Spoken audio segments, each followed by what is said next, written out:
And that is exactly where we are headed right now, where we find Lex Juarez, WDVM's Washington, D.C. reporter. She's standing right outside of Black Lives Matter Plaza. Lex, what are you seeing out there? What are you hearing from the people that you're talking to tonight?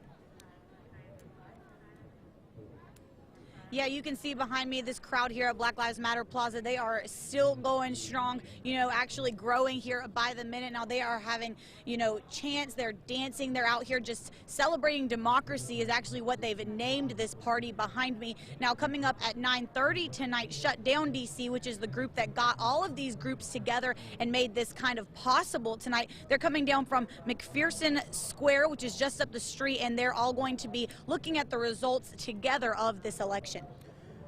Now, Lex, you and I were both talking just moments ago that the majority of the people that you've been talking to are interested in the presidential race, who's going to win, Trump or Biden. But, I mean, you are in the District of Columbia. There are a bunch of local races there as well that just affect the District of Columbia. Can you tell me a little bit more about those?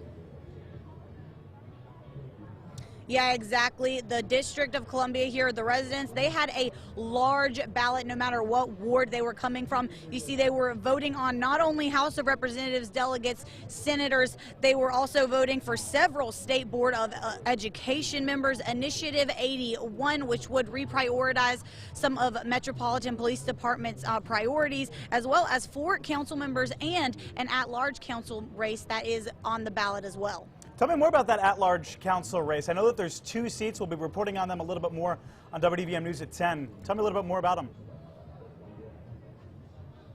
Yeah, exactly. There are 2 seats, and there's actually 23 people running for those 2 seats. It is a huge race. Lots of candidates that residents had to get familiar with. There was originally 24 candidates. One of them dropped out. There was 23 in the race today, and those 2 seats, one of them currently belongs to Councilmember David Grosso. He is the head of the Council on Education. He decided that he was not going to be running for a second election, a second term with that, but the second seat belongs to Council Member Robert White, and he actually is running for re-election tonight. So, there is it could be anybody's ball game. Councilmember Robert White is the Democratic Party nominee who is running for the seat, and there is 1 Republican running for the seats, and then the rest of the people running are independents. So it's going to be an interesting race. The polls just closed here, about 45 minutes ago, and we're still waiting for those results to come in, but we will be bringing more